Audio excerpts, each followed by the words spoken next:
Hello,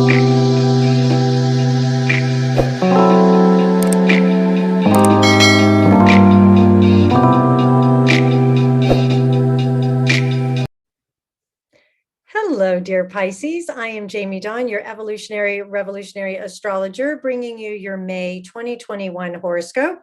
As you can see, I'm using a different background, a virtual one here to record. And part of that is because I have a wonderful distraction behind me, a dog. I'm not in my home office, so I thought I would keep us all from being a little distracted as I record these videos. But thank you so much, Pisces, for liking, subscribing, sharing, and commenting. And this is for your Pisces sun, moon, or rising signs.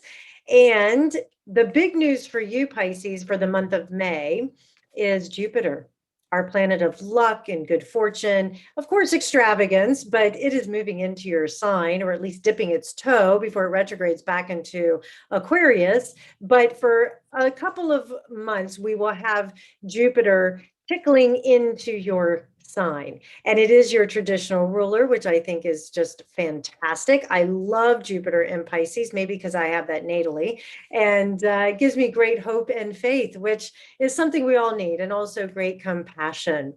And I would say, let's just start with some pins on the map for the month of May for you, Pisces. We've got Mercury moving into Gemini on May 4th. This is going to activate your fourth house, where a lot of activity around home and family, maybe with your parents, also going into the past, could be very active. So you could find yourself easily distracted, thinking about the past, making decisions based on past actions or past conversations that you may have had.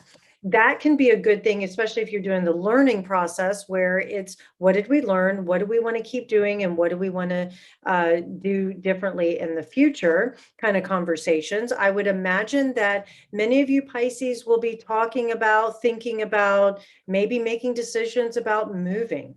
You may decide that you're ready to sell your place or rent a new place or move out of home and into your own space. Just really depends. But there's a lot of this mercurial energy where you're just looking and talking about, where could I go? It doesn't feel like it would be a long distance, even though some of you may have to move later in the year for work. Maybe you're graduating school and you're needing to move back home for a little time so that you can regroup and figure out what's next for you. The other thing, Pisces, I feel as though some of you may be moving your ideas or your thoughts on a particular way that you viewed yourself in relationship to your home. So where I'm going with that is, you may look at your home life, you may look at your past, and you may say, I'm really not sure that that is what works for me anymore. And so that can cause you to look at yourself and your life in a little different way. The other thing I would say is that you may find yourself either working with your parents or with children as they age to be able to help them out. Maybe there's some generosity here that you need to offer to a family member, and you hopefully should have the resources to do it, but the conversations may come in. So don't be surprised if a family member says to you, hey, can you help me out? The other thing that we have is Venus, our lovely feminine planet of beauty and harmony, relationships, finances, values, moving into this fourth house as well in Gemini. And Venus in Gemini loves the intellect, wants to attract all kinds of information and conversations that can benefit how you view your home. Many of you with this Gemini twin energy may be looking at purchasing a second home. Maybe you're talking about it. Maybe you're going to be moving into your parents' home to help them out. Or you're having conversations about, how do I go between my current space and then another place in order to show up? Or maybe I have two incomes here that help me support my home life. The other thing that this could bring up is, if you're in a partnered relationship, that you and your partner may start talking about how you can establish more of a harmonious home life in whether it's at your current space or maybe that work and home balance. That's also something that I think is going to be working you for the month of May, is creating more harmony between work and home. Another piece of this is some of you may receive home loans. You may receive some sort of financial benefit, maybe from a parent, or you receive it from a boss or somebody who just wants to add value to letting you feel really settled and rooted with where you're at. And I think that's the other thing, Pisces, is that you may start asking yourself, what feels like home? Do I really belong here? That could stir up some of that activity. Also, with relationship, do I feel at home in this relationship? Do I want this relationship because it makes me feel as though I belong to this person, or do they belong to me? Another thing that you may be looking at, especially as we have a new moon in Taurus, it's going to be sextiling your sun, rising, or moon sign. It's going to be in your third house, bringing up more conversation. So you're planting activity, or you're planting seeds of thought that is going to allow you to piece together a plan that helps you plan for the future. And there may be conversations, or the seeds that get planted are there to activate more of your stabilized future that you want for your home life. Because Pisces, I sense that you can feel you're at your best when you can create and when you can do your thing, but you need that foundation.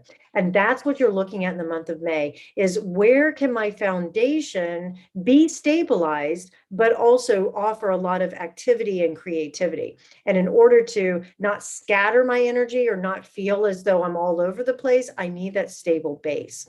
And so also, I feel, Pisces, on a practical level, because we're talking about a new moon in Taurus, that you will be releasing or putting out into maybe within your community a beta test, or saying, hey, let's do a little small gathering here, and I want to talk or plan or connect with my neighbors, with those in my local community about what I'm doing or what I want. And so you're planting these seeds of intention about what is it that I really truly, what will feed my mind, what will feed my soul, and ultimately feed my bank account, and so that I can continue to do the things that I enjoy doing and find great pleasure in. We are going to have Jupiter, as I mentioned, your traditional ruler, dipping its toe into your sign. That happens on the 13th of May. So right after this new moon, I say dream big. Allow yourself to really look at your life and say, what would make me the most happy, satisfied, and fulfilled? Energize the new moon, because it's only 2 days before Jupiter moves into Pisces. Use that as an opportunity to be able to say, this is why I want what I want, and this is how I want to show up. And I can do this in a way that has great faith. I can finally feel like I have faith in these bigger projects that I've started, or faith in my relationships, faith in my goals. And also, you may find that if you are wanting to help others and be of great service in a bigger way, that it's really how you armor up with compassion.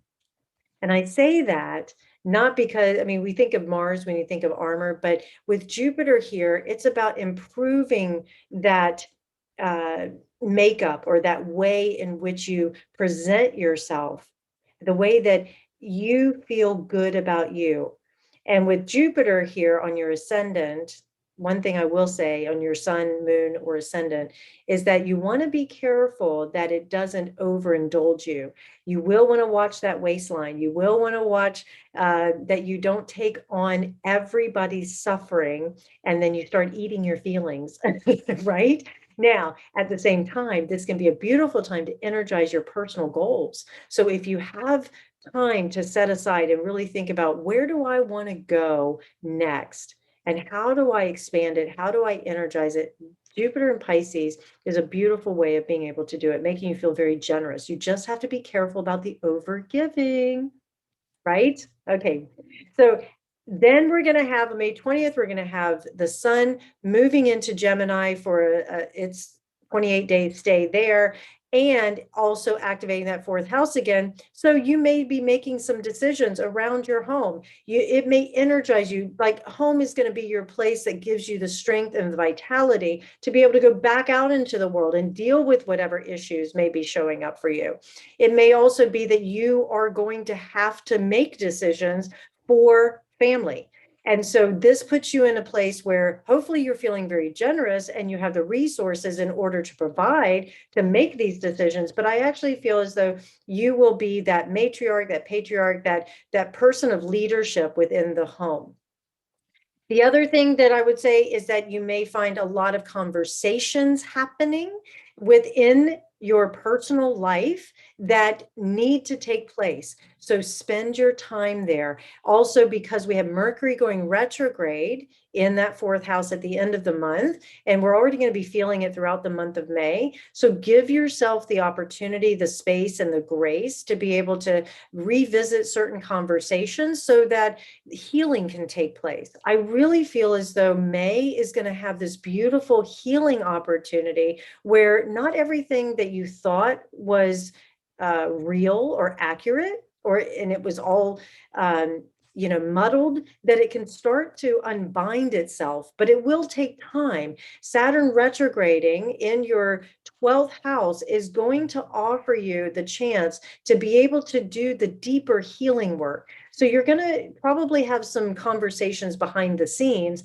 that say, I have to withdraw. I have to pull myself back a little bit so that I can really look at the constructs of this world and say, what is real?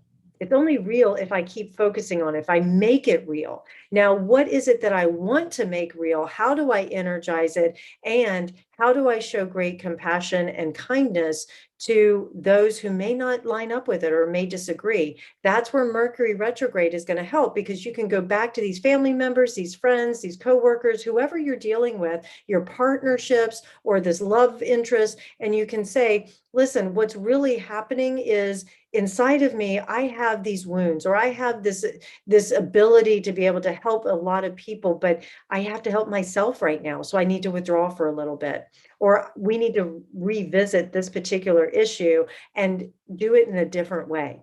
We're going to have a powerful eclipse at the end of the month as well. It's a Sagittarius full moon. So the sun in Gemini, the moon in Sagittarius. This is going to be in your 4th and 10th house. So again, this is the private public life. This is the roots and the fruit that are going to be in opposition, and we're here to bring them into wholeness. So you may find that towards the end of May into June that you're juggling between, I need to deal with this family situation, or I want to just stay home under the covers, but yet I have people pulling at me. I have others that I need to offer my service, or I need to show up for. And what I want versus what is needed out there could have this push and pull feeling. And with this energy in Sagittarius, it could just be a belief that you have to do it all, and you don't. This is where you can delegate. This is where you can bring in other family. Family isn't always family of blood. It could be family of choice, not always of origin. So you look around, you say, who's my family that can support me, give me that solid foundation, and then I can be out in public and I can offer my gifts of service and come back home and take over where they left off, and vice versa. And so I sense that you may be doing a lot of that back and forth, that with this full moon in Sagittarius as well, some of you Pisces may be looking at, my job has now announced that they're outsourcing and that my role is going to go away. So I'm going to have to look for a new role. That's just one example. Could be that you look at your current role and they're going to say, we need you to go to a foreign country, or we need you to move to a longer distance in order for you to stay in this role. It's also possible that others will be leaving and you step into their role at this time. And so I'm being told by spirit, some of you Pisces, this won't resonate for everybody, but some of you deal with the imposter syndrome and you wonder, why am I here? Am I really valid? What if they find out that I'm not as good as I think I should be? And so if you're dealing with that imposter syndrome, one of the best things that you can do, if that gets triggered for you, Pisces, is to surround yourself by that small group of people that know you, that trust you, that have faith in you, and also Practically write down your accomplishments at night, read them in the morning. There's a reason that you are where you are. And if you're reevaluating, is this the right place for me? Take your time, spend time going through it, and make your decisions based on what is right for you to feel at home with all this Gemini energy in your fourth house. If you don't feel like you belong based on the decisions you've made, make the adjustments. That's the gift of Mercury retrograde. Adjustments can be made during that time. Also, keep in mind, not everything is as it appears to be. Watch the conversations, especially the internal dialogue, but also conversations that are happening with you and others. There could be misunderstandings because they perceive one thing that you're saying, even if your intention isn't what they're perceiving. So again, space, grace, compassion, all those things that you do really well, Pisces. And I would say that there also could be some conversations and invitations from the past in love and romance that could pop up for you that will also need to be revisited. Mercury retrograde is great about bringing people from the past to us for a renewed way of relating to them. All right, Pisces, I certainly hope that this video helps. It's just a generalized reading, so come find me at jamiedawn.com for your more personal readings. Please like, subscribe, share, comment, and just know that I am here if you need me. Have such a good month.